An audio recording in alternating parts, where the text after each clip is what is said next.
வாங்க மக்கா வாங்க, எங்க நாடக பார்க்க வாங்க. பாராயே உனக்கே சரணாங்களே வந்துருச்சு.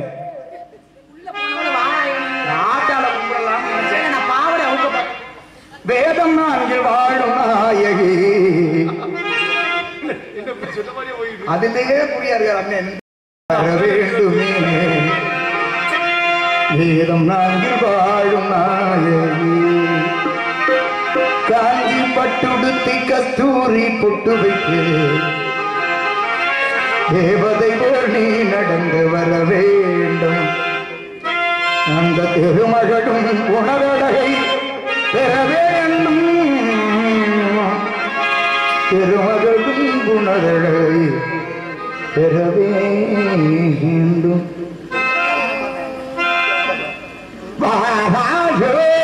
உனக்கே சரணாங்களே வேதம் நாங்கள் வாழும் நாயகி வர வேண்டுமே. வேதம் நாங்கள் வாழும் நாயகி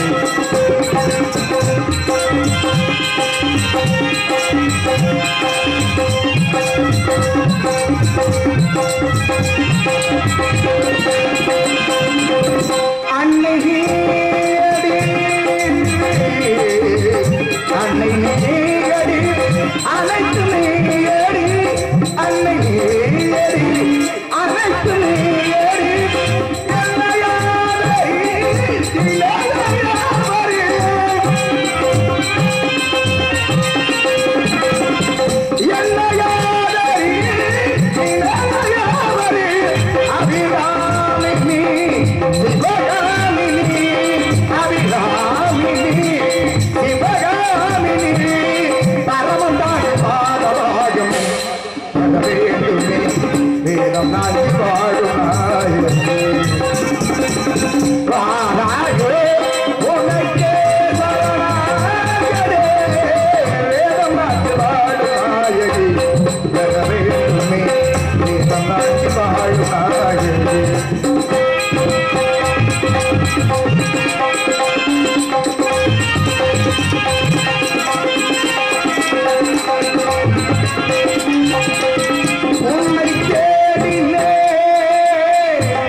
அருள் உங்க வாழ்க வெள்ளாண்டி என வாழ்த்துவதோடு மட்டுமல்லாமல் உன்னை பற்றிய விவரங்கள் அனைத்தும் தெரிந்திருந்தாலும் கூட உன்னுடைய நாவிலிருந்து ஒரு சில விவரங்களை கேட்கலாம் நினைக்கிறேன். கேட்டால் தகுந்த விவரமா வருதாலே அப்படிங்கிறத போக போக பார்ப்போம். பேசுங்க பாப்போம். முருகா எம்பெருமானே முருகப்பெருமான் எட்டாம் முறை கொடுத்த நல்ல அன்னம் சேர்ந்தால் போல கச்சாரை காமரூர் அப்படின்னு இருக்காங்க. என்னடா நாரதரை பார்த்து முருகா அங்க நினைக்கிறேன். ஏங்க நான் குலக்கடவுளாக வணங்கக்கூடிய எம்பெருமான் முருகப்பெருமானை கூப்பிட்டேன். இல்ல உங்களுக்கு பேரை மாத்தி வச்சுட்டாங்க நீங்களா நினைச்சுக்கிட்டீங்களா? சந்தேகம் வரக்கூடாது சாமி.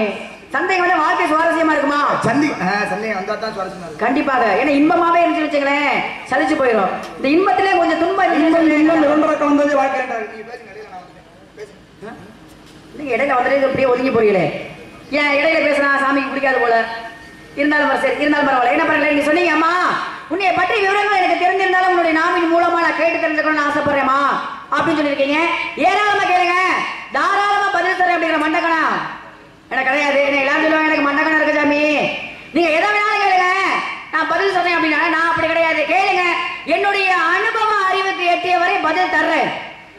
அப்படி எதுவும் எனக்கு தெரியல அப்படின்னா மூத்தவங்க நீங்க பெரியவரு உங்ககிட்ட கேட்டு தெரிஞ்சுக்கலாம் அப்படின்னு நான் ஆசைப்படுறேன். ஏன்னா தவத்துக்கு ஒருவர் தமிழுக்கு இருவர் சொல்லியிருக்காங்க.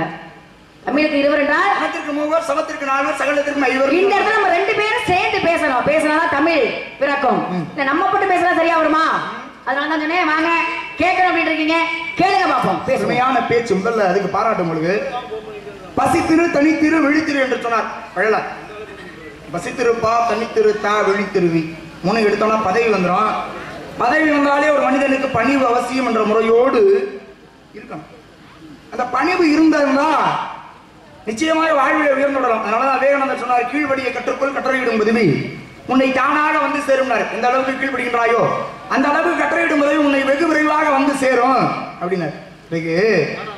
இந்திரனை கொண்டு போனாங்க பள்ளக்கிலே சத்திரஜிகள் சுமந்து சொல்லுகின்ற பொழுது அப்பதான் அகத்தியர் இருந்த பக்கமா என்ன பண்ணா சர்ப சர்பன்னு வேகமத்தில் சர்பன்னா வேகம்னு பொருளாம் அப்படின்னு காலால தன்னுடைய செய்கையின் மூலமா காட்டுறான். அப்பதான் ஆணவம் வந்து விட்டது அவனுக்கு.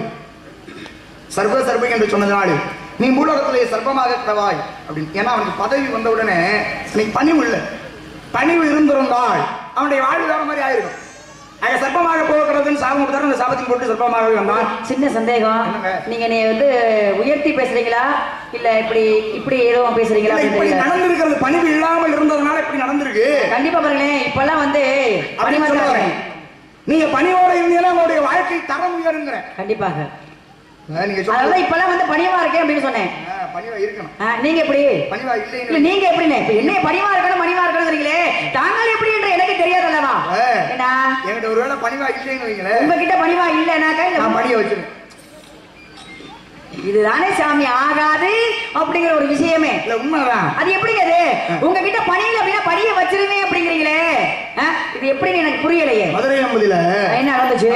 பிராட்டின்னு ஒரு குழந்தை பிறந்துச்சு. ஆமா, பொம்பளை பிள்ளை. கண்டிப்பாக இயற்கைக்கு மாறாக 3 பொங்கலோடு பிறந்தது. ஆமா, அது பிறக்கல, தோற்றுவிக்கப்பட்டது. ஒரு அசரீர் ஒழிக்குது. என்ன அசரீர்னா அந்த குழந்தை எப்பொழுது வெட்கப்படுகின்றாலோ அப்பொழுது ஒரு ஒரு அசரீர் ஒளி அப்படின்னு அசரீர். ஆமா, குழந்தை பிறந்தது முதல்ல ஒரு ஆண்மகனை போலவே வளர்ந்தது. ஒரு தோற்றம் என்னன்னு தெரியல. ஆமா, வீரம் வாய்ந்த பெண்கள் ஆண்மகன் போலவே வளர்ந்துறான். ஆமா, வளர்ந்து வந்த என்ன பண்ணா பக்கத்துல இருக்கக்கூடிய அனைவரையும் வெற்றி விட்டு விட்டார். ஆமா, நேரா கைலாயத்துக்கு போனான். சிவனை வெற்றி பெற வேண்டும் என்பதற்காக அப்படிங்கிறதுக்காக எல்லாரையும் வந்து நம்ம ஜெயிச்சிட்டோம். சிவபெருமான் தானே, அவரையும் நம்ம ஜெயிச்சுட்டு வருவோம். கைலாயத்துக்கு போறான் அப்படிங்கிற எண்ணம் போனோட என்னாச்சு? எல்லாத்துக்கிட்டையும் பணியாம துணிவா நின்னவ அவரை பார்த்து பணிஞ்சிட்டாரு. யாரை பார்த்து? அவர் பணியை வச்சுட்டாரு. பணியை வச்சுட்டாரு. இல்ல இவங்க எல்லாம் அவங்களை பார்த்து மயங்கி பண்ணிட்டாங்களா? என்ன சொல்லுவாங்க, சிவனுடைய முகத்தை பார்த்து வந்து தடாதேவி பிராட்டி வந்து மயங்கிட்டா, அதனால ஒரு கொங்கை ஏகப்பட்டது மறைந்தது அப்படின்னு ஒரு சில பேர் சொல்லுவாங்க. என்ன சொல்றாரு? என்ன சொன்னாங்க? அது ஒரு பெண்ணோடு சண்டை போடுவதற்கு ஆயுதம் தேவையா? கண்டிப்பா வேண்டாம். பொம்பளை. ஆமா, வர்றது பொம்பளை அப்படின்னு சாதாரணமா சொல்றீங்க. அவர் நினைச்ச எண்ணத்தை சொல்றோம். சிவன் அதானே உலகை ஆளக்கூடிய கடவுள். இவர்கிட்ட போய் நம்ம சண்டை வர்றதுக்கு ஒரு ஆயுதம் வர தேவையா? அவரே சண்டை வர அப்படிங்கும் பொழுது என்ன பண்ணார்? ஆயுதமே இல்லை. என்ன இன்னும் பார்த்தார். சரி, பார்த்த பார்வையிலேயே மயக்கிட்டார். பார்வையிலே மயக்கிட்டாரு. ஆயுதம் கையில இருந்தவங்களுக்கு ஆயுதத்தை கீழே ஓட்ட அவர் மீது காதல் வந்துருச்சு. சரி, அப்ப என்ன பண்ணா எல்லாருக்கும் பணிந்து நின்ற பெண்மணியாளை அவர் பணிய வச்சுட்டாரு. அப்ப சிவபெருமான் பணிய வச்ச யாருக்குமே பணியல, பணியாதவர பணிய வச்சுட்டாரு. ஆமா, அப்ப சிவபெருமான் தடாதேவி பிராட்டியை பணிய வச்ச மாதிரி இந்த இடத்துல உங்களுக்கு யாரும் பணியல அப்படின்னா நீங்க உங்களுடைய கண்களால் பார்த்து பணிய வச்சிருக்கீங்க. நீங்க சொல்றதெல்லாம் பார்த்தா அப்படித்தான் அவர் கண்களால் பார்த்து பணிய வச்சாரு. சரி, நீங்க நான் சொல்லாலே பணிய வச்சேன். அது எப்படி சாமி? சொல்லாலே எப்படி முடியும்? சொல்றேன் பணிவா நான் நடந்ததை வச்சுங்களேன். நீங்க சத்தமா கோபமா பேசுறீங்க அப்படின்னா ஐயோ அப்படின்னு ஒரு பயத்துல கூட ஒரு சில பேர் வந்து அமைதியா போவாங்க. உலகத்திலேயே மிகப்பெரிய ஆயுதம் இது நாக்குதான். மிகப்பெரிய ஆயுதம் எதுனா தன்னுடைய நாக்குதான். நாக்குதான் பெரிய ஆயுதம். கண்டிப்பாக ரொம்ப பெரிய ஆயுதம். ஆமா, நாக்கு ரொம்ப பெரிய ஆயுதம். நல்லதையும் சொல்லும், கெட்டதையும் சொல்லும், சபிக்கவும் செய்யும், பாராட்டவும் செய்யும், வாழ்த்தவும் செய்யும். ஏற்கனவே பேசுறீங்கன்னு நினைக்கிறேன். ஆமா, சரி. ஒருத்தர் என்ன பண்ணாரு? ஒரு குருநாதர். இந்த குருநாதர் என்ன சொல்றாருன்னா சுயமரம் வைக்கிறார் தன்னுடைய மகளுக்கு. இப்படி சுயமரம் வைக்கும் பொழுது அந்த சுயமரத்துல யார் வந்து நிற்கிறா? அவருடைய சிசிய பிள்ளைங்க வந்து நிற்கிறார். கோவம் வருமா இல்லையா? அவருக்கு தான் மகளை கல்யாணம் பண்ணிக்கிறது தாங்கிட்ட படிச்ச உடனே வந்து நின்னா கோவம் வருமா வராதா? அந்த இடத்துல அவர் சொன்ன கூற்று என்ன தெரியுமா? என்னுடைய மகளை திருமணம் பண்ணிக்கிறோம்னா என்ன பண்ணணும் அப்படின்னு சொல்லி அவர் சொன்ன கூற்று என்னன்னா, இந்த உலகத்திலேயே மிகவும் இனிப்பான ஒண்ணை கொண்டு வந்து கொடுக்கணுங்கிறது. ரொம்ப இனிப்பானது. இப்படி இனிப்பானதை கொண்டு வந்து கொடுத்தா என் மகனை நான் கல்யாணம் பண்ணி வச்சுறேன்னு சொல்றாரு. ஒவ்வொருத்தரும் ஒவ்வொன்று தூக்கிட்டு வந்துட்டான். எந்த பொருள்லாம் இனிப்பா இருக்கோ, லட்டு ஜிலேபி லட்டு அவ்வளவு ஏமா இதெல்லாம் இனிப்பா இருக்கோ அதெல்லாம். ஆனா அந்த குருநாதருடைய சிசியப்பில் மட்டும் என்ன பண்ணா தெரியுமா? அவர் என்ன பண்ணாரு? ஒரு பெட்டியை மட்டும் தூக்கிட்டு வந்தாங்க. சரி, பெட்டியை சின்னதா ஒரு பெட்டியை கொண்டே குருநாதர் கொடுத்த உடனே அவர் திறந்து பாக்குறாரு. அதுல ஒரு நாக்கு இருக்கு. நாக்கை பார்த்து ஏன்டா முட்டாப்பழ இந்த நாக்கு இனிக்குமா? ஏன்னா இனிப்பான உள்ள கொண்டு வர சொன்னா நாக்கை கொண்டு வரிய அப்படின்னு சொல்ல. அதுதான் திருப்பி பதில் சொன்னா பாருங்க. யார் சிசியப்பில் என்னன்னு பதில் சொன்னாரு? நாவு இருக்கிறதே சுவையை உணர்வதுதான். ஆனால் அதை விட ஒரு சுவையை யாராலும் கொடுக்க முடியாது. நல்ல இதமாக பேசுகின்ற இனிப்பான வார்த்தை அதை காட்டிலும் வேற எதுவும் இனிப்பு இல்லை, சுவை இல்லை அப்படின்னு சொல்லி அவர் வாய அடைச்சார். உடனே அப்ப அவர் என்ன பண்ணாரு? ஆகா இவன் வெற்றி பெற்றாங்க, இவனுக்கா நம்ம மகளை கல்யாணம் பண்ணி கொடுக்குறது. மறுபடியும் ஒரு சந்தேகம். கசப்பானது யார் கொண்டு வரணும் அவனுக்கு தான் கல்யாணம். அப்படி மறுபடியும் ஒரு போட்டி. அப்ப கசப்பு என்னென்ன இருக்கோ பூராத்தையும் கொண்டு வந்தா. வேப்பண்ணையில இருந்து எல்லாத்தையும், வேப்பலையில இருந்து எல்லாத்தையுமே எதெல்லாம் கசக்குதோ அதெல்லாம் மத்தவங்க கொண்டு வராங்க. சரி, இவன் மறுபடியும் இன்னொரு பெட்டியை கையில தூக்கிட்டான். மறுபடியும் முதல்ல நாக்கு வச்ச பெட்டி மறுபடியும் இன்னொரு பெட்டியை தூக்கி கொண்டு போய் இந்தாங்க யான் கையில விடுது. சரி, அந்த பெட்டியை திறந்து பார்க்கறாரு. என்ன இருந்துச்சு? அதுல நாக்கு தான் இருக்கு. என்னங்க இது? அவர் முதல்ல அதைத்தான் கொண்டு வந்தாரு, திரும்பவும் இனிப்பான சுவையுடைய கொண்டு வர சொல்லும் பொழுது நாக்க கொண்டு வந்தார். இப்ப கசப்பானது கொண்டு சொல்லும் பொழுது கசப்பும் நாக்கையை கொண்டு வரையடா அப்படின்னு சொல்லாம பாருங்க. எப்படி பதில் சொன்னாரு? கசப்பு நாவிற்கு தீயினால் சுட்டவும் உள்ளாரும் ஆகாதே நாவினால் சுட்டவிடு. அதுவும் சுவை உணர்வது நாக்குதான். ஆனா இதை விட கசப்பான ஒரு வார்த்தைகளை பேசுற யாராலையும் முடியாது. அதனால இனிப்பான சுவைக்கும் பொருந்தியது நாவு, கசப்பானதற்கும் பொருந்தியது நாவு தான். சொல்லு இருக்கு பாருங்களேன், சொல் வன்மை உலகிலே மிகப்பெரிய ஆயுதம் தான்.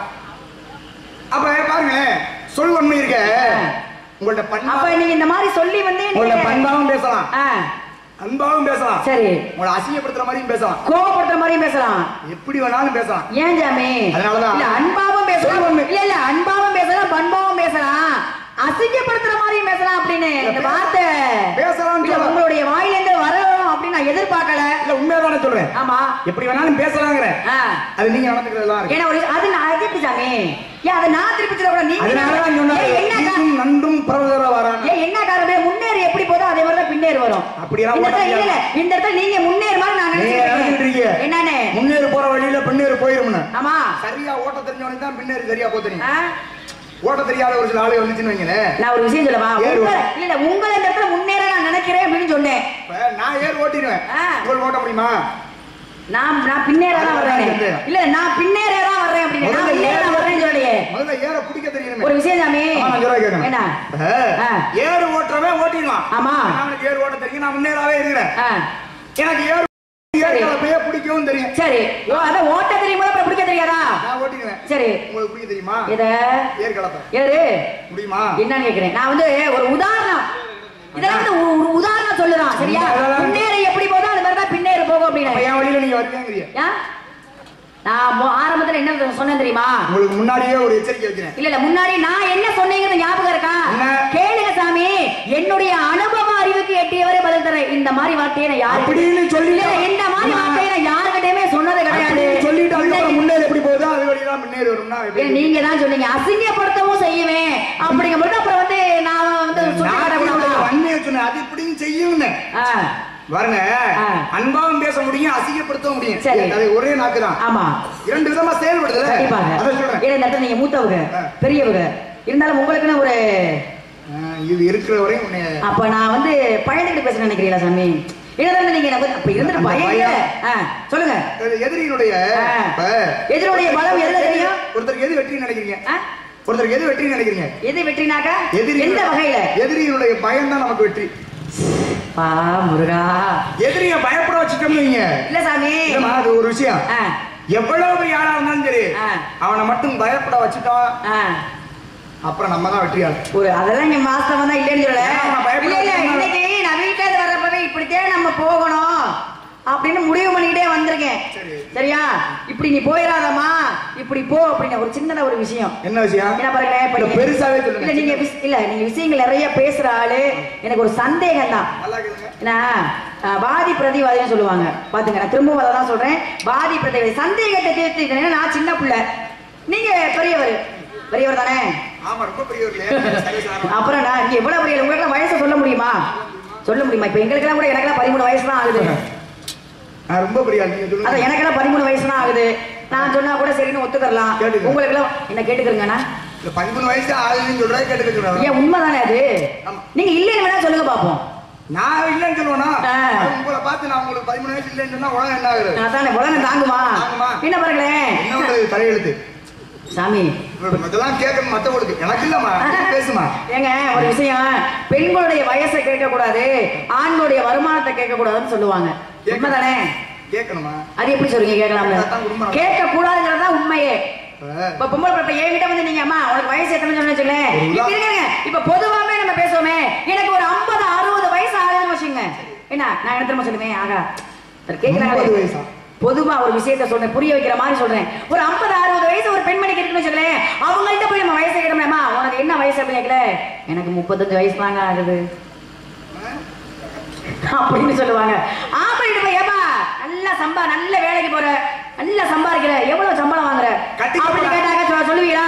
ஒரு பெண்ணை பார்த்து ஒருத்தன் விரும்புறான்னு சரி, அந்த பெண்ணுடைய வயது என்னன்னு தெரிஞ்சுக்கணும். கண்டிப்பா அது உண்மை. அப்ப கேட்கத்தான் வேணும். அது கேட்டுக்கலாம். ஏன்னா அந்த பெண்ணை காதலிக்கிற பெண்ணை தான் திருமணம் பண்ணிக்க போறோம் அப்படின்னாக்க தெரிஞ்சுக்கலாம். அந்த பிள்ளையே கல்யாணம் பண்ணிட்டோம்னு வைங்களேன், அவன் புருஷன் சம்பாதிச்சுட்டு வரும்போது கொண்டாட்டி கேட்கணும். ஆமா எவ்வளவு சம்பளம் வாங்குனீங்க ஆமா அப்படின்னு கேட்கணும். அப்ப இது இருந்தா தான் உரிமைத்த கருத்தோடு. ஏன்னா அது வந்து உறவு முறைகள் எந்த இடத்துல கேட்கணும். அதனால சமையல் இருந்து பேசு, சமயம் இருந்து பேசு, சமயம் பேசாம இருந்து பழகுனாங்க. ஆமா அதனால வந்து வீட்டு கற்கண்டு மொழி மாதே, வந்து வீட்டு கற்கண்டு மொழி மாதே, வந்தருக்கு மாதே சொல்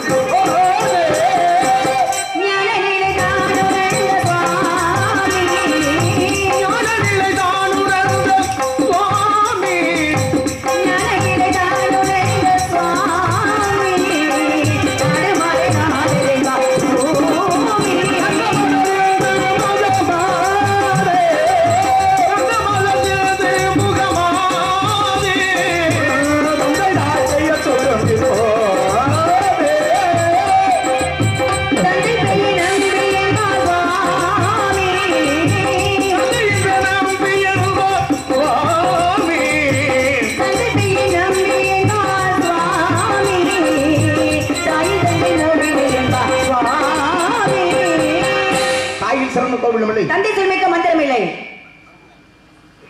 அதான உண்மை. தாயில் சிறந்த கோவிலும் இல்லை, தந்தையின் சொல்மிக்க மந்திரம் இல்லை. கண்டிப்பாக. அப்ப தந்தையினுடைய சொல்ல கேட்டா நல்லது நடக்கும். கண்டிப்பா.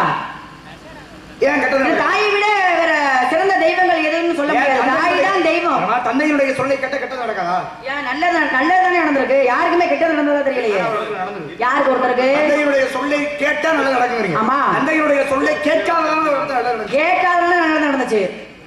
தந்தையுடைய சொல்லை கேட்டிருந்தா நடந்திருக்கு. சரி, இப்ப தந்தையுடைய சொல்லை கேட்டதுனால நன்மை அடைந்தது அப்படின்னா இங்க அது அரசராம இருக்குது. சரி, நான் ரேணுகாதேவி சமதக்கணி கேட்டனாலயா? கேட்டதுனால நல்லது நடந்தது. கேட்டதுனால அந்த விஷயம் நல்லதாக நடந்தது. கேட்காததுனால நல்லது நடந்தது. இன்னொரு எப்படி அப்படின்னா அதுதான் பிரகலாதனுடைய கதை.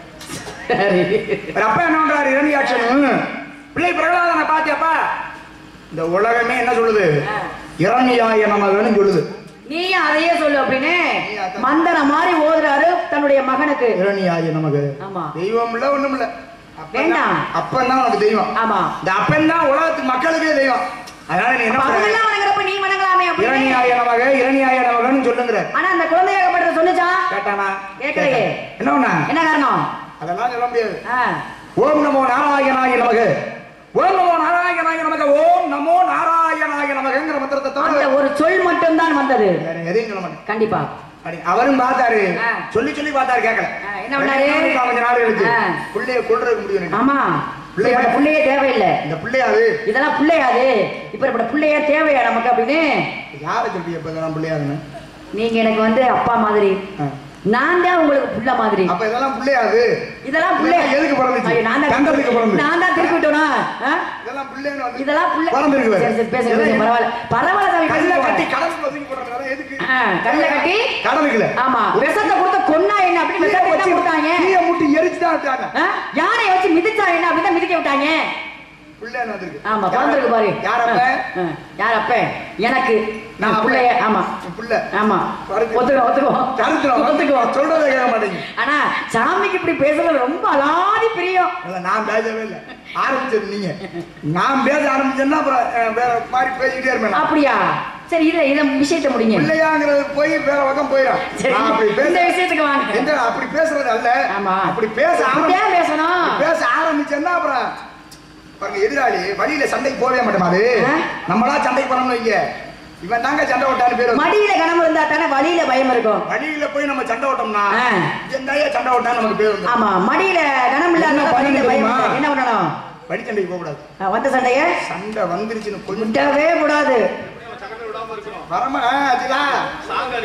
சண்டை வந்துருச்சு, சண்டை மட்டும் வந்துருச்சுன்னு வைங்களேன், நான் பார்க்காம போயிட்டேன். 90 கிளவியா இருந்தாலும் சரி. ஏன் சாமி தொங்காம விடக்கூடாது. அப்படி விளையாடா இருக்கும். அந்த காட்சியை நான் பார்க்காம போயிட்டேனே.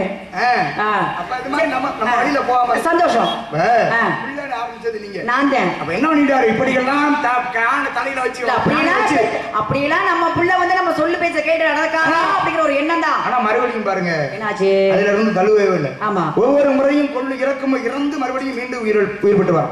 ஆமா அந்த பிறகு உன் சாமி சாமிங்கிறிய சாமி எங்க இருக்கு?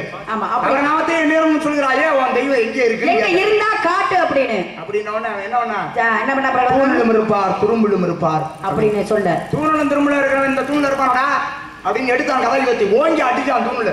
அதிலிருந்து வெளிப்பட்டு வந்தார் நரசிம்மமூர்த்தியாக. மிருகம் இல்லாமல் பறவையும் இல்லாமல் எந்த ஒரு ஜீவராசிலையும் ஒத்தே இல்லை. ஏன்னா அவை வாங்க, ஏன்னா அப்புறம் தான் வந்து கொல்லணும் அப்படின்னு பல ஜீவராசி இரவும் இல்ல பகலும் இல்ல. ஆமா வந்தார பொழுது. ஆமா வந்தார பொழுது. ஆமா அந்த நேரத்துல இரவும் இல்லாமல் பகலும் இல்லாமல். ஆமா உள்ளே இல்லாம வெளியில இல்லாம எந்தவித ஆயுதங்களும் இல்லாமல் நிலையில. ஆமா நிலைப்படையில கீழே இல்ல. ஆமா அந்தரத்துல. ஆமா தூக்கி வச்சு தடையில கிடத்தி வயிற்றுல கை நகத்தை வச்சு கிழிச்சு குழந்தை விடுவி மழையா. அதுதான் எந்த ஆயுதமும் இல்லாமல் அந்த ஆயுதத்தை மட்டும் தான் பயன்படுத்த முடியும். கோவம் வந்துருச்சு. கோவத்தை அப்படி பாருங்க, இங்க தந்தையினுடைய சொல்லி கேட்காததனால் நன்மை அடைந்தது என்ற ஒரு அசுரன் அழிவதற்கு காரணம் தந்தையினுடைய சொல்லி. அது நல்ல விஷயங்கள் கிடையாது, அதனால அங்க நல்லது நடந்தது. பரசுராமன் கதை அப்படியா? நீங்க எதுக்கு வந்திருக்கீங்க? நான் காவலுக்கு வந்திருக்கேன். யாரு பேச்ச கேட்டு? எங்க அப்பா பேச்ச கேட்டு. விளங்குமா? ஏன் விளங்காது? விளங்குற நேரம் நின்றுட்டு இருக்கேன். அப்பதான் சொன்னேன், அப்பாவுடைய பேச்சை கேட்காதனாலதான். பரசுராமன் அப்பாவுடைய பேச்சை கேட்டாங்க, அதனால அவருக்கு ஒரு சிறப்பு, தாயாருக்கு ஒரு சிறப்பு கிடைத்தது. எங்க அப்பாவுடைய பேச்சை கேட்டு நான் வந்திருக்கேன், எனக்கு ஒரு சிறப்பு கிடைக்கும். அவர் பேச்சை கேட்காத எங்க அப்பா பாத்துருக்கீங்க. எங்க அப்பா சந்திரன் பேச்சை கேட்டனாலதான் இன்றைக்கு நான் இந்த இடத்துல நிக்கிறேன். தமிழ்ச்செல்வி அக்காவெல்லாம் சந்திச்சுட்டு நாங்க இந்த இடத்துல வந்து நிக்கிறோம்னா எவ்வளவு பெருமை தரக்கூடிய விஷயம். ஆமா கண்டிப்பா அவங்க எல்லாம் பாக்கணும், அவங்களோட நடிக்கணும் அப்படின்னாக்க கொடுத்து வச்சிருக்கணும். எனக்கு கொடுத்து வச்சிருச்சு. ஆமா கண்டிப்பா நீங்க எல்லாம் வந்து தவளும் பிள்ளைகளா இருந்திருப்பீங்க. அப்பா நடிச்சிருக்காங்க. ஆமா கண்டிப்பாக உங்க அப்பா நாங்க எல்லாரும் நடிச்சிருக்கோம். நான் அப்பா பேச்ச நான் அப்பா பேச்ச கேட்பேன். என் பேச்ச கேள்வி நல்லா இருக்கும், அவர் பேச்ச கேட்டீங்கன்னா நல்லா இருக்கும். என்னமோ தெரியல, என்னுடைய தோழிக்கு உள்ளுக்குள்ள இருப்பு கொள்ளல. என்ன காரணமா இருக்கும்? அதான் கேக்குறேன்.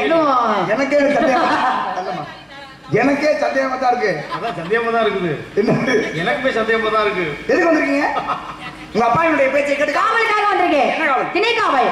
கருந்தினை சிந்தனை. கருந்தினை சிந்தனை. கருந்தினை எங்களுக்கு பேதை பெரும்பை மங்கை மறந்தை தெளிவை பேரளம்பில் 7 வகை பருவம். காலத்தை வீணாய் பருவகாலத்தை வீணாய் வாராய் விடலாமா. அம்மா அம்மா அம்மா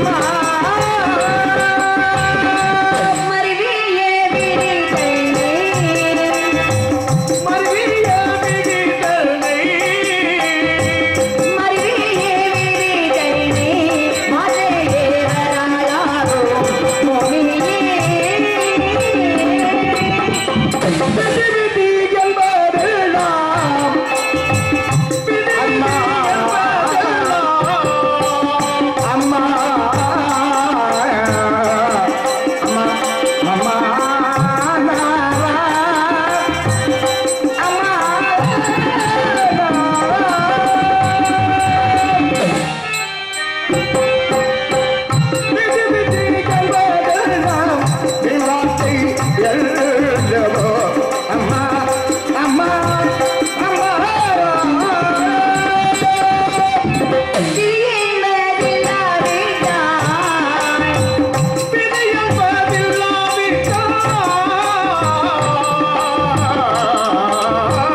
ரொம்ப சந்தோஷமா இருக்கு. சொல்லி கொடுத்த வாத்தியார் அப்படி இல்லைன்னா ரொம்ப நாள் ஆச்சு.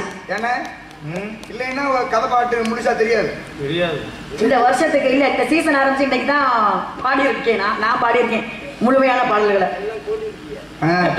புதுசா தோன்றும் கண்டிப்பா. இல்ல இந்த மாதிரி ஆட்களை சந்திச்சா நம்மள கதை பாடல்களை முறையாக பாட முடியும். கதை பாடல்களை பாடுறதுக்கு நேரம் இருக்க மாட்டேங்குது. நேரம் சரியா கொடுக்குறது. ஒரு விஷயம்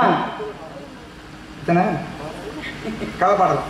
இந்த பாடினதெல்லாம் கதை பாட்டுதான். ஒரு விஷயம் மாற்று பாட்டு நீங்களாவது இப்ப இல்லாமல் பிறக்காது, அல்லாமல் குறையாது, இல்லாமல் வலிக்காது, நெருப்பு இல்லாமல் புகையாது, எதுவுமே இல்லாமல் கிடையாது. காரணம் இல்லாம தோரணம் கட்ட மாட்டாங்க. காரணத்தோட நம்ம ஒரு கோயில்ல தோரணம் கட்டிருக்காங்க. அப்படி என்ன காரணம்? ஒரு வார்த்தை சொன்னீங்க. என்னது? விதி விதி என்பதெல்லாம் வீண் வார்த்தை அல்லவோ. மார்க்கண்டேயன் ஒரு பிள்ளை. சரி. மிருகண்டேய மகரிஷிக்கு மருத்துவதிக்கு பிறந்த பிள்ளை. ஆமா. இந்த பிள்ளை பிறந்த 16 வருடத்தில் இறந்துடணுங்கிறது நியதி. ஆமா. என்ன நியதி? வரம் வாங்கிய வரம். அப்படி 100 வருடம் கெட்ட எண்ணங்களை கொண்ட ஒரு குழந்தை உமக்கு வேண்டுமா? இல்ல 16 வயது வரை வாழக்கூடிய நல்ல ஒழுக்கமான பிள்ளை வேண்டுமா? அப்படி தாய் தகப்பன்ட்ட வந்து தாய் தகப்பன் கேக்குறாங்க. அவர் என்ன சொல்றாரு? என்ன சொன்னாங்க? கெட்ட பிள்ளையே நமக்கு வேணாம். வேண்டாம். கெட்ட பிள்ளையா இருந்தாலும் சரி, கெட்ட எண்ணங்களை கொண்ட பிள்ளை தேவை. 16 வயது வரை வாழக்கூடிய நல்ல பிள்ளை வேணும் அப்படின்னு கேட்டாங்க. ஆமா. அதே மாதிரி குழந்தையும் பிறந்துருச்சு. 16 வயசு ஆயிடுச்சு. அறிவுடையவனாக வளர்றான். ஆமா. 16வது வயது வந்துருச்சு. ஆமா. அவன் என்ன வேணும்? இறக்க சிவபூஜையில இருக்கா. ஆமா. யமனே நேரடியாக உயிர் எடுக்க வந்தாரு. எடுக்க வந்தவர் சிவலிங்கத்தின் மேலையும் போட்டாரு. சிவன் எட்டி உதைந்தார். அதனால சிவன். அப்ப இந்த வயது என்ன ஆகுறது? 16 வயதுல இறந்து வருதானே. ஆனா இறக்கல. தெய்வத்தை நம்முடைய புத்தியை கொண்டு அன்றைக்கு சிவனை பூஜை செய்த புத்தியை கொண்டு அப்படினாக்க விதி இல்லாமல் மதியை கொண்டு வென்றார் அப்படிங்கறீங்களா மார்க்கண்டேயன்? விதிங்கறதெல்லாம் முட்டாள்தனம். விதி என்பது அது தவறு. என்ன 16 வயசுல மதியால் வெல்ல முடியும் என்பதே இது. 16 வயசுல அவர் சாவணும் அப்படிங்கறது விதி தானே. இல்லமா விதியை மாற்றி அமைக்க மதியால் முடிந்தது இல்ல. விதியை மாற்றி அமைக்க மதியால் எப்படி மாற்றி அமைச்சாரு? என்றும் 16ங்கற பிரமிடு எதனால வந்துச்சு? சப்த சஞ்சீவிகளோட தொடர்பு என்றும் நிகழ்ந்து கொண்டிருக்காருன்னா காரணம் என்ன? என்ன காரணம்? அது மதியை கொண்டா சிவபெருமானை நீ வழிபடணும். அவர்னாலதான் உனக்கு வந்து இந்த சாவுல இந்த மரணத்துல இருந்து தப்பிக்கணும் அப்படிங்கிற அப்படியே ஒரு விதி இருந்தாலும் சிவபெருமான அந்த லிங்கத்தை போய் கட்டி பிடிச்சாரு மார்க்கண்டேயன். என்ன தவறு? தவறுன்னு சொல்லாதீங்க. உண்மையிலான பேசுறேன். ஆமா. இதான் விதி தானே. இப்ப பயப்படுற பயந்து நடுங்குவேன். ஏற்கனவே விதின்னு குறிப்பிட்டாச்சு. ஆமா. ஏற்கனவே அதான் விதின்னு தெரியுது. அப்புறம் என்ன மறுபடியும் இன்னொரு விதி வருது? ஏங்க விதியை மாற்றி அமைப்பது தான் மதி. விதியை மாற்றி அதான் விதினா அந்த விதியை மாற்றி அமைத்தான் நம்முடைய மதி கொண்டு மச்சான் இல்லையா? சரி சரி. ஒரு வருஷத்துல கல்யாணம் பண்ண ஒரே வருடத்தில் இறக்க வேண்டும் என்று சத்தியவானாகப்பட்டவருக்கு இப்படி ஒரு சாபம். எமப்பட்டன வரையும் போய் போராடி சத்தியவானுடைய மீட்டு வந்தா சாவித்ரி. அப்ப இதெல்லாம் விதி என்பது அப்படியேதான். ரெண்டு ரெட்ட குழந்தை மாதிரி தான். ரெட்ட குழந்தை கண்டிப்பாக இருமுனா பகல் இருக்கு. ஆமா. மேடுனா பள்ளம். அதுல விதியை மதி அடிச்சிடும். தெரிஞ்சுக்கணும். சரி சரி. அப்ப விதியை வந்து என்னுடைய விதிப்படி நான் இங்க காவலுக்கு வந்திருக்கேன். என்னுடைய விதியை தவிர்த்து நீங்கள் மதியை கொண்டு கெடுத்தவர்கள் நாட்டை கெடுத்தவர்கள் தானும் கெட்டார் அப்படின்னு இருக்காங்க. அதிர்ஷ்டம் வரும்னா வருமா? கூரை இப்ப ஒத்துக்கிட்டா வரும். நம்ம முயற்சி பண்ணணும். அதிர்ஷ்டத்துக்கு தான் வரும். நம்ம இஷ்டத்துக்கு வராது. வருவது தானே வரும். வருவது தானே வரும். ஆமா. வரும்போது நம்ம அதை பயன்படுத்தணும். வருவது தானே வரும்னா வராது. கண்டிப்பாக வருவது தான் வரும். ஆண்டவன் ஓயாம கொடுக்க மாட்டேன். எப்பயாவது ஒரு தடவை வாய்ப்பு கொடுப்பேன். அந்த வாய்ப்பு நம்ம பயன்படுத்திட்டோம்னா வாய்ப்பு நல்லா இருக்கலாம். அதை பயன்படுத்திக்கிட்டோம்னு வைங்களேன், சிறப்பா இருக்கலாம். நிறைய பேருக்கு வாய்ப்பு கிடைக்குது. ஆனா வாய்ப்பு எல்லாம் நின்று விட்டுறாங்களே. என்ன சாட கிடைத்த வாய்ப்பு இல்ல உங்களை சொல்லுங்க. கிடைத்த வாய்ப்பை பயன்படுத்திக் கொள்ள வேண்டும். கண்டிப்பாக. உனக்கு ஒரு நல்ல ஒரு வாய்ப்பு தரேன். அப்படின்னா வாய்ப்பு எனக்கு முருகப்பெருமானையே கல்யாணம் பண்ற வாய்ப்பு. முருகப்பெருமானையே கல்யாணம் பண்ற வாய்ப்பு தாங்கள் எனக்கு தருகிறீங்களா? மிகப்பெரிய ஆச்சரியமான ஒரு விஷயம். கண்டிப்பாக. சுப்பிரமணிய மறந்து முடியாது. சுப்பிரமணிய கடவுளுக்கு மிஞ்சிய தெய்வம் முடியாது. அதெல்லாம் ஒத்துக்க வேண்டிய விஷயம் தான். அவர்களின் குறைந்த தெய்வம் தெரியுமானால நீங்க சொன்னங்கிறதுக்காக அந்த முருகனை திருமணம் பண்ணி அப்படி ஒரு சிறப்பு மிக்கவனாக நான் மாறணும் அப்படி நீங்க ஆசைப்படுறீங்க. கீழ இருக்கிற உன்னைய கொண்டு மேல வைக்கணும்னு நினைக்கிறேன். அப்படி ஆசை இருக்கா இல்லையா? சாமி மேல போறது. மேல இப்பவே வா. இல்லம்மா உச்சியில. இந்த உச்சியில புகழின் உச்சி. புகழ் என்ற உச்சியில நான் போய் இருக்கணும் நீங்க ஆசைப்படுறீங்க. அந்த முருகனை திருமணம் பண்ணிட்டு அப்படி ஒரு புகழ் உச்சியில இருக்கணும் அப்படிங்கிற அவசியம் எனக்கு கிடையாது சாமி. அதான் இருக்கு. அழகான பழனி மலை ஆண்டவா,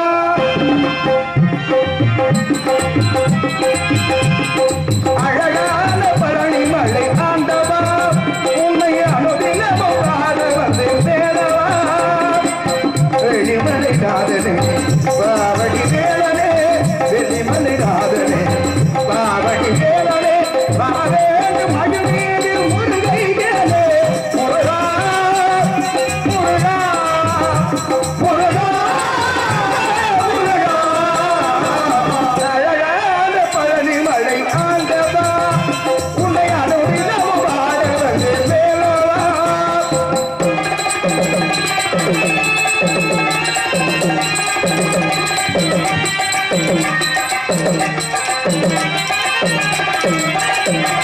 வெள்ளிக்கிரீரும் வெற்றி வடிவேலும் உள்ளத்தில் தோன்றுவே வெடி மயில் வேடும் வருவதை நெஞ்சம் காணுவே வெள்ளிக்கிரீரும் வெற்றி வடிவேலும் உள்ளத்தில் தோன்றுவே வெள்ளி மயில் வேடும் வருவதை நெஞ்சம் காணுவே எனையாடும் ஆண்டவனே வேலையாடும் ஆண்டவனே நீ வேலையா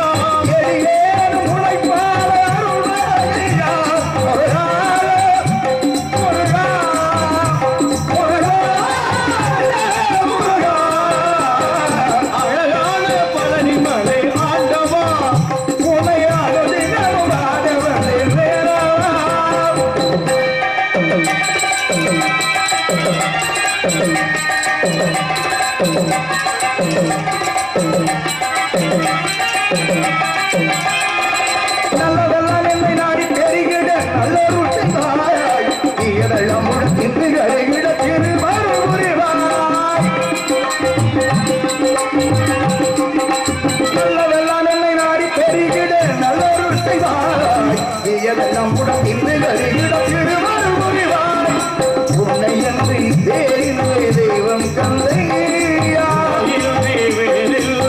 தெய்வம் கந்தையா என்னடி தேரிலே தெய்வம் கந்தையா உலகாலும் நாயகனே நீவாரையா முருகா முருகா முருகா முருகா அழகான பழனி மழையாண்டா உனையான தினம் பாடவன் வேலவா வெளிமலை நாதனே பாவடி வேலனே வெளிமலை நாதனே பாவடி வேலனே பலவேடும் அயலியதில் முருகையனே முருகா முருகா முருகா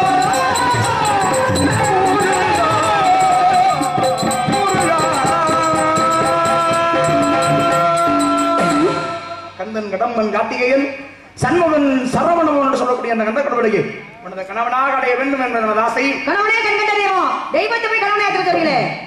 ஏன் கோவமா? ஏன் கோவம்? இப்பதான் கோவம் வருது எனக்கு. பொறுமையா பேசணும். இவ்வளவு நேரம் கோவம் வந்துச்சா? ஏன் கோவம் வருதுன்னா கேட்கிறேன் நான். ரெண்டாம் தரமா போக எல்லாம் எடுத்துவாங்களா? தாரத்தில் முதல் தரமாக போகணும் சாமி. அப்பதான் முதல் தரம் கிடைக்கும். எந்த பெண்ணுக்குமே கோவம் வரதான் செய்யும். நீங்க நினைக்கிறதுதான் தவறு. எப்படி சொல்றீங்க? தாரத்திலே முதல் தரமா இருந்தா தான் அந்த மதிப்பு மரியாதை எல்லாமே அங்கதாங்க. தரம் எதுக்கு இருக்குங்கிறது தான் பார்க்கணும். முதல் தரமாகத்தானே இருக்கணும். முதல் மனைவியா இருந்தா முதல் தரமா தானே இருக்கணும். ரெண்டாம் தரமா போனா தரம் குறைந்து விடும். எப்ப போறங்கிறது விஷயம் இல்ல, எப்படி போறாங்கிறதா விஷயமா? எப்படி இருக்காங்கிறதா விஷயம். ஏன் சாமி முருகனை திருமணம் பண்ணிக்கிறதுக்கு இளமையிலேயே முதுமை கூட அவைய பிராட்டி வரத்தை வாங்கின மாதிரி நானும் வாங்கிட்டு இருந்துக்கலாம்னு நினைக்கிறேன். நீங்க இப்படி எல்லாம் பேசுறத பார்த்தா ஏமா அவருக்கு என்ன ஒரு பாரு உன்னுடைய எப்பொழுதுமே அந்த என்ன உண்மையை கொண்டே மேல வைக்கணும்னு நான் நினைக்கிறேன். நீ மாதிரி வேணாங்கிற மறுபடியும் நீங்க மேல வீடியோ வருங்க. பெருமைதாமா? அதான் சொல்றேன். ஆமா அப்படி என்ன எனக்கு வேண்டாங்கிறேன். அப்படித்தான் நீ வாழணுங்கிறது அவசியம். எந்த போராட்டத்தை தான் தீர்த்து போடலாம். சரி இந்த சக்காலத்தையே போராட்டம் ஒண்ணு இருக்கு பார்த்தீங்களா? கத்துக்க முடியுமா? முடியாது. அப்படி பரவாயில்ல பேச்சு உங்களுக்கு தெரியாது. அனுபவம் திருமணம் 50 இருக்கீங்க. மாப்பிளைய பார்த்து இருக்கீங்க. 52 கொண்டாடி கட்டினேன். நீங்க 60 பிள்ளைய வேற பார்த்திருக்கீங்க. 52 கொண்டாடி கட்டி எப்படி சமாளிச்சிருக்கோம்? ஆமா ரொம்ப பெரும்பாடுதான். என்ன பண்றது? முருகன் பாடுற பாடுதான் பெரும்பாடா இருக்கு. பாருங்களேன் 52 கேள்வி ஒன்றும் பிரச்சனை இல்ல. 52 அடைக்காலக்கூடிய 51 அவர்தான் இருக்கு. ஆமா இருக்கு தெரியுமா? 51 சரி அச்சரமாக ஒரு இடத்துல தான் இருக்கு. ஆமா ஒண்ணு இருக்குங்கிறதா உனக்கு பிரச்சனை. உனக்கு ஒரு வீடு அவருக்கு ஒரு வீடு.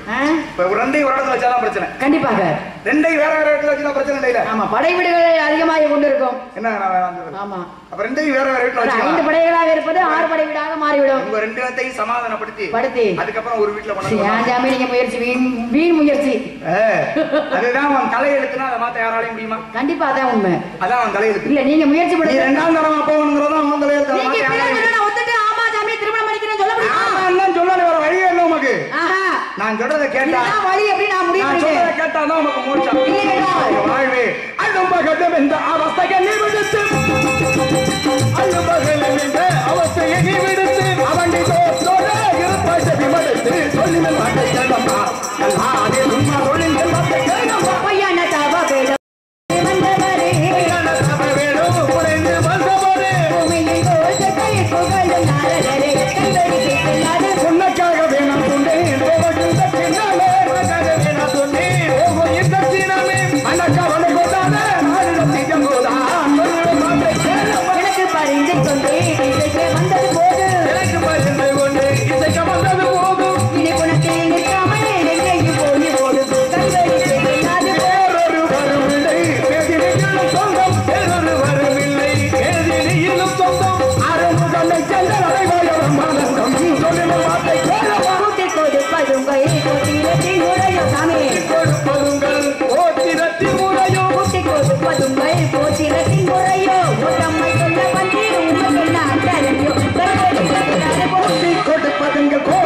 எத்தனை முறை எடுத்துரைக்கும் வார்த்தை செய்யும் எடுக்காமல் கண்டதை காட்சி கொண்டதே கோலம் வடிகளை வீசிக் கொண்டிருக்கிறாய் என்று சூரிய அஸ்தமனமாவதற்கு உனக்கும் அந்த கண்ட வடிவேலுக்கும் திருமணம் செய்து என்னால் கண்ட வடிவே என்று சத்தியம்.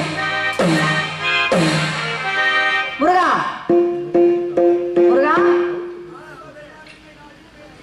முருகா எம்பெருமானே முருகப்பெருமானே வர வேண்டும் முருகா எங்கள் அனைவருக்கும் நல்லாசி தர வேண்டும். என்ன வேணாம் வேணாம் நல்லாசி தரணும் முருகா வர வேண்டும். என்னது வீடியோலாம் எடுத்துட்டு இருக்காங்கண்ணே? ஏன் எடுத்தானே? அதனால தானே இப்படி வர வேண்டும் முருகான்னு சொல்லிட்டு உள்ள போலாம் பாருங்க. இல்லாட்டி இருந்தாலும் என்னுடைய ஆசையெல்லாம் முருகனை திருமணம் பண்ணிக்கணும். அதை சென்சார்ல கட் பண்ண சொல்லுங்க. காலைல சொல்லி இதெல்லாம் கட் பண்ண சொல்லி. நீங்கள் தாங்கள் கூற விரும்புவது என்ன? அதான் ஏன் பிடிக்கலன்னு சொல்லிட்டு இப்ப வந்து முருகனை வர சொல்லிட்டு என்ன வரும்னு. பிடிக்கலனாக்க நீங்க எல்லாம் நம்பிடுறதா? வேற பிடிக்கல அப்படின்னா பிடிச்சிருக்குன்னு அர்த்தம். அப்படியா? பிடிச்சிருக்கனால பிடிச்சிருக்குன்னு அர்த்தம். உங்களுக்கு தான் தெரிய மாட்டேங்குது. நீ ஒரு நோக்கமா தான் இருக்கிற.